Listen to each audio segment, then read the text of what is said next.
Car le mari non-croyant est sanctifié par la femme, et la femme non-croyante est sanctifiée par le frère.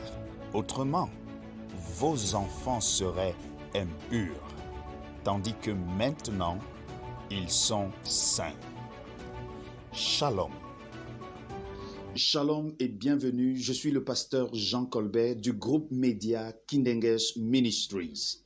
Depuis quelques jours, nous avons commencé cette étude basée sur le mariage et ses implications.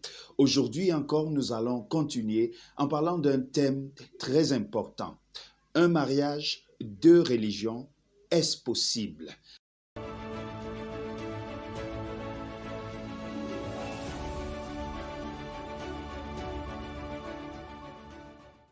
Être marié à un incroyant peut être une des épreuves les plus difficiles de la vie chrétienne.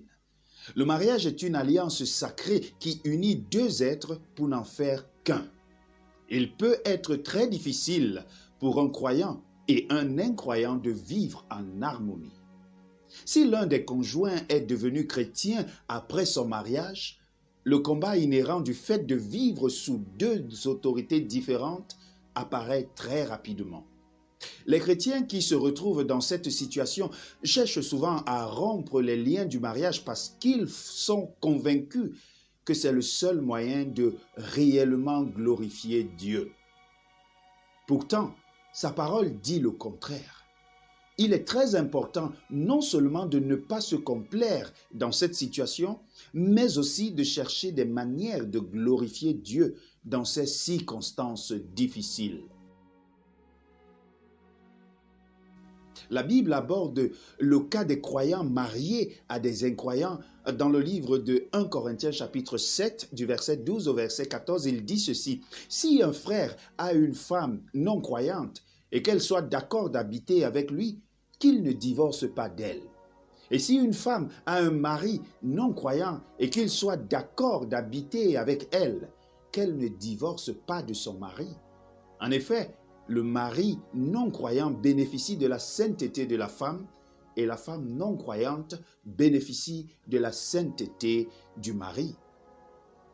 Les chrétiens mariés à des incroyants doivent prier de sorte que la puissance du Saint-Esprit leur donne le pouvoir de témoigner de Christ et de vivre à la lumière de la présence de Dieu.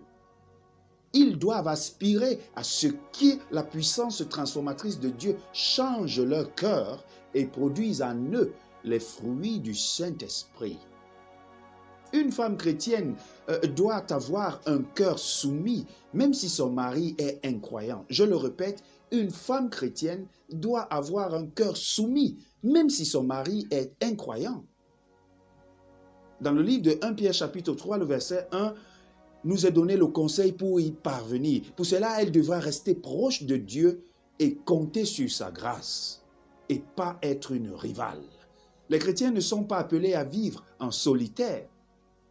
Ils ont besoin d'un soutien extérieur, par exemple celui de l'Église et du groupe d'études bibliques.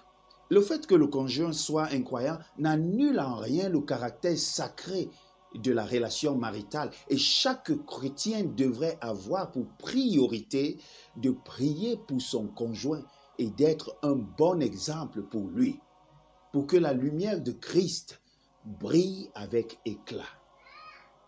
Puisse la vérité exprimée dans le livre de 1 Pierre chapitre 3 verset 1, verset selon lequel un conjoint peut gagner son conjoint, que ce verset devienne l'espoir de chaque chrétien marié à un incroyant. Oh, je suis au courant de beaucoup d'entre elles qui se sont mariées par amour et par amour seul. Peut-être aujourd'hui qu'elles vivent un calvaire dans leur foyer. Peut-être toi qui me regardes et qui m'écoutes, tu passes par la même expérience. Ton mari est peut-être bouddhiste, il est peut-être athée, il est peut-être musulman, que sais-je.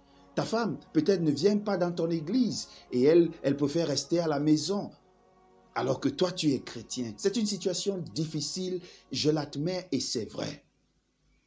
Mais la force, la brutalité et la violence ne pourront jamais résoudre ce genre de problème. Sois un exemple pour celui qui n'est pas chrétien. Sois un exemple pour celle qui n'est pas chrétienne. Sois un exemple pour ton conjoint et pour ta conjointe. Et sans même t'en rendre compte, tu gagneras son cœur et il pourra te suivre et il pourra adorer ton Dieu. Mais pour ceux qui ne sont pas encore mariés et qui ont l'ambition et le désir de le faire, il est toujours mieux d'épouser l'homme ou la femme faisant partie de sa communauté chrétienne. La vie devient un peu plus facile. Ce ne sera certainement pas le paradis, mais quand même, vous allez certainement vous comprendre à certains points. Vous allez vous pardonner. Vous allez pouvoir vivre sous la crainte et sous l'autorité du même Dieu. Que Dieu bénisse tous les couples qui sont d'attelages différents. Que Dieu bénisse tous ceux et celles qui ont épousé des hommes et des femmes n'appartenant pas à leur religion, afin que ces couples puissent être stables, afin que ces couples puissent prospérer. Je voudrais faire une prière spéciale pour tous ceux qui sont dans ce genre de situation.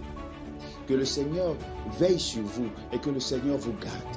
Qu'il ouvre ses portes de la grâce et qu'il vous inonde d'amour, afin que par votre caractère, vous puissiez ramener les cœurs les plus durs à Jésus-Christ. Que votre exemple parle pour vous, que votre attitude parle pour vous et que l'amour toujours règne dans votre foyer au nom puissant de Jésus-Christ. Amen. Shalom.